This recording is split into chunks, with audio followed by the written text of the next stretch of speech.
చంద్రబాబు మద్దతు ఇస్తున్నందువల్లే కేంద్రంలో బీజేపీ అధికారంలో ఉందనే విషయాన్ని మోదీ గుర్తుంచుకోవాలన్నారు ఆంధ్రప్రదేశ్ కాంగ్రెస్ పార్టీ అధ్యక్షురాలు వైఎస్ షర్మిల. ప్రజల తీర్పును గౌరవిస్తూ చంద్రబాబుకు మరోసారి కాంగ్రెస్ పార్టీ తరపున శుభాకాంక్షలు తెలుపుతూనే ఆయనకు పలు విషయాలను గుర్తు చేస్తున్నామని షర్మిల అన్నారు. బుధవారం ఆమె మీడియాతో మాట్లాడుతూ ప్రత్యేక హోదా ఆంధ్ర ప్రజల ఊపిరి అన్నారు. హోదా విషయంలో బీజేపీ మనల్ని మోసం చేసిందని విమర్శించారు. 2015లో ఇచ్చిన హామీని ఈ రోజు వరకు నెరవేర్చలేదన్నారు. అయితే ఈ రోజు చంద్రబాబు మద్దతు ఇస్తున్నందువల్లే కేంద్రంలో బీజేపీ అధికారంలో ఉందనే విషయాన్ని మోదీ గుర్తుంచుకోవాలన్నారు. చంద్రబాబు మద్దతు ఇచ్చి ఉండకపోతే కేంద్రంలో బీజేపీ అధికారంలో ఉండకపోయేదన్నారు. ఢిల్లీలో తాము పీఠం ఎక్కడానికి ఏపీ ప్రజలే కారణమని మోదీ గుర్తించాలన్నారు. తన వల్లే కేంద్రంలో బీజేపీ అధికారంలో ఉందనే విషయాన్ని చంద్రబాబు గుర్తించి ప్రత్యేక హోదా సాధించుకు రావాలని డిమాండ్ చేశారు. అలాగే పోలవరం ప్రాజెక్టును కూడా త్వరగా పూర్తి చేయాలన్నారు. విభజన చట్టంలో పెట్టిన వాటిలో చాలా వాటిని సాధించుకోవాల్సి ఉందన్నారు. రాజధాని, పోర్టులు, కడపలో స్టీల్ ప్లాంట్, ఇలా ఎన్నింటినో చంద్రబాబు సాధించాల్సి ఉందన్నారు.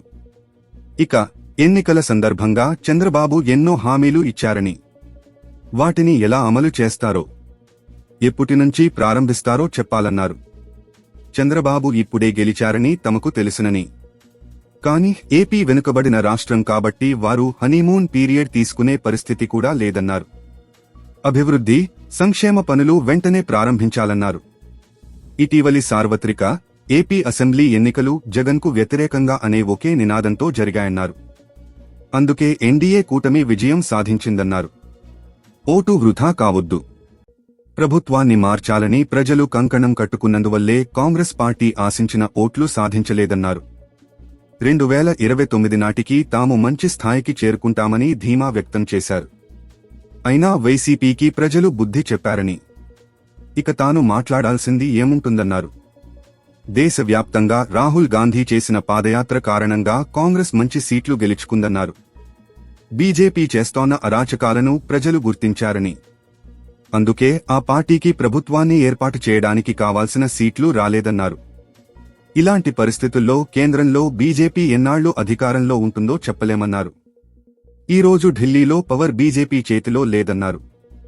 బీజేపీ ఇతర పార్టీలపై ఆధారపడి ఉందన్నారు. ఒక పార్టీ ఓడిపోయినందుకు వైఎస్ విగ్రహాలపై దాడులు దారుణమని షర్మిల అన్నారు.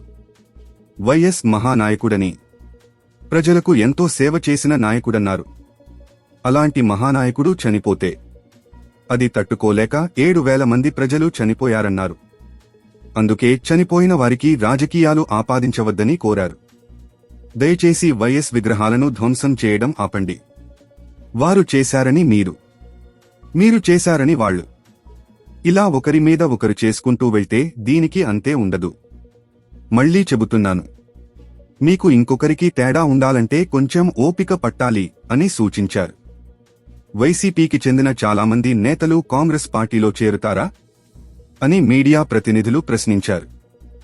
దీనికి షర్మిల స్పందిస్తూ, పిల్ల కాలువలన్నీ సముద్రంలో కలవాల్సిందే, అది ఎండిపోతే తప్ప అన్నారు. ప్రత్యేక హోదా కోసం పోరాడే పార్టీ కాంగ్రెస్ మాత్రమే అన్నారు. జగన్ 5 ఏళ్ల అధికారంలో ఉండి ప్రత్యేక హోదా తేలేకపోయారన్నారు. తాజా సమాచారం కోసం లైక్ చేయండి, సబ్స్క్రైబ్ చేయండి, నోటిఫికేషన్ల కోసం గంట సింబల్ ఆన్ చేసి పెట్టండి.